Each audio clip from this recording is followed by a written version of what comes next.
Have you ever stopped to think about how many people might be leaving your website? Not because they don't want what you offer, but because using your site is harder than it should be. There's a stat that really sticks with me. There was a survey done in the United Kingdom that found that 69% of internet users with disabilities will leave a website if it's not accessible. That's a huge number. But this doesn't only affect people with disabilities. The same issues that cause accessibility problems, unclear navigation, hard to read text, confusing layouts, are the exact same things that frustrate any visitor and make them click away. For small and mid-sized businesses, that's not just a tech issue, that's lost opportunity.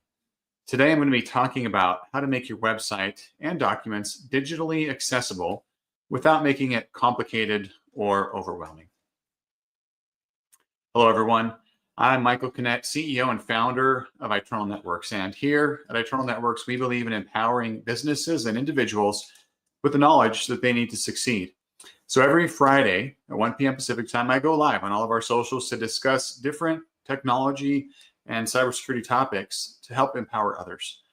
At Iternal Networks, we are dedicated to creating safe and secure environments for businesses and people to do what they love and to thrive in doing it. And helping to educate others on technology and cybersecurity is a key part of our mission. At the end of the live stream today, I'll make sure to have time to answer questions from the audience. So if you have any, throw them in at any point in time in the comments, and I will cover those at the end. With that being said, let's get on to today's topic. When we talk about accessibility, the first thing that I want you to understand is that just because a website works for you doesn't mean it works for everyone. A lot of business owners assume that their site is intuitive because they can navigate it without thinking. But the reality is people interact with websites in very different ways. Some folks don't use a mouse at all. Some rely entirely on a keyboard. Others use screen readers that read content out loud or voice commands to move around a page. One simple way to start recognizing this is to try using your own website without a mouse, just your keyboard. If you can't easily move through menus, buttons, or forms, that's a good sign that there might be friction for some users. Until you actually see someone use assistive technology on your site, it's really easy to overlook and miss where the issues are. And when you do see it, what's interesting is that the fixes are often small, clear labels, a logical layout, making sure things are structured in a way that tools can understand them. Those small changes can completely change the experience for someone. One of the biggest areas where accessibility gets overlooked is visual design. We tend to focus more on how a site looks instead of how clearly it communicates. A quick gut check here is this. If you turn your screen brightness down or step back from your monitor, can you still easily read the text on your site? If the answer is no, there's probably a contrast issue. Text needs to stand out from the background, and that matters especially for people with low vision, color blindness, or aging eyes. And honestly, it helps everyone. Accessibility here isn't about making things boring. It's about making sure that your message actually gets through the first time, because chances are you're not going to get a second chance. Documents are another area where businesses often run into trouble. And this one surprises a lot of people. PDFs, Word documents, and presentations, a lot of these are inaccessible by default. A simple thing to look for is structure. Are you using real headings, or are you just using bold text to make something look like a heading? Are images just decorative, or do they communicate something important that needs a description? If a document isn't structured properly, screen readers can't make sense of it. Content gets read in the wrong order. Images get skipped entirely.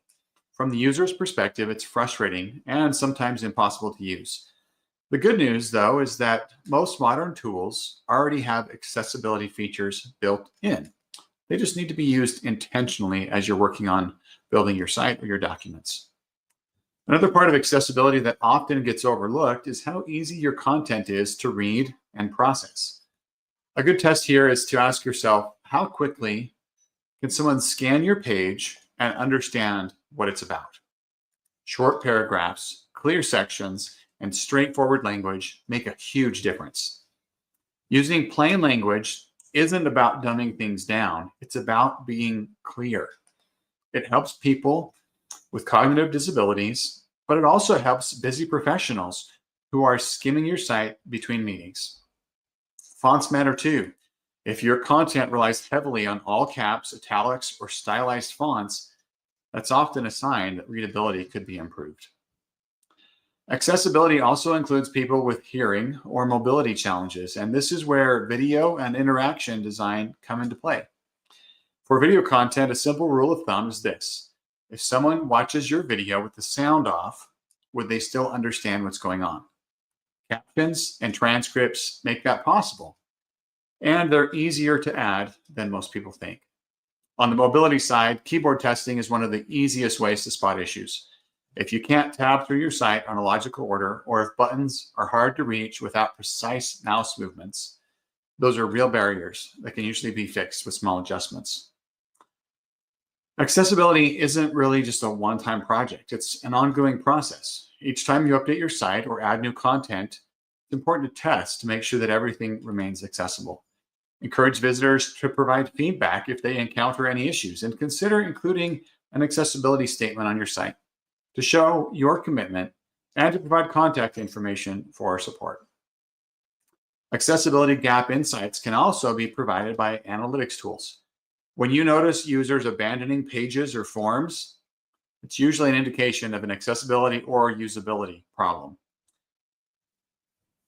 For small business, accessibility can seem like another item that's on an already long to-do list, right? But it's a smart investment in your reputation and in your customer relationships. When your website and your documents are accessible, you're showing your audience that your business is thoughtful, inclusive, and professional. You're also protecting yourself from potential legal risks, as accessibility standards like the Americans with Disabilities Act, ADA, apply to many websites as well. The good news is that beauty and accessibility can go hand in hand. You can have a modern, visually striking website that's also accessible by thoughtfully choosing colors, design elements, and language that welcomes everyone. If you're listening to this and thinking, I'm not even sure where my website or documents stand, you're not alone. Most business owners that I talk to know that accessibility matters, but aren't really sure what applies to them or where to start. While we don't design websites here at Eternal Networks, we do help business owners understand the technology, security, and usability risks tied to their digital presence. And we can help you to ask the right questions, identify common red flags, and, when it makes sense, connect you with trusted web professionals who specialize in accessibility and inclusive designs. If you'd like to walk through what that means for your business, I'd be happy to have that conversation. No sales pitch, just a conversation to gain some clarity and direction.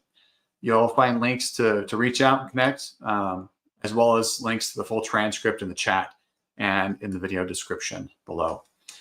That being said, that's our topic for the day. Let me see if there's any comments from our live audience. I don't see any comments today or questions today. So we'll move on here and wrap things up. Thanks for joining today, whether you're watching this live or whether you're watching this later on.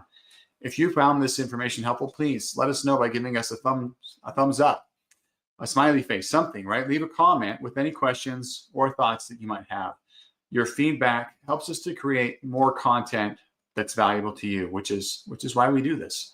Also, don't forget you can subscribe to our channel, hit that notification, that bell icon, so that you don't miss any updates. Remember, knowledge is power, and we're here to help you to navigate the world of technology and cybersecurity. If you need any further assistance or have any questions, you can always send me a direct message, or you can reach out to our organization. All of our contact information is on our website at itnet.works. Hope you have a wonderful weekend, and we'll see you next week. Thanks.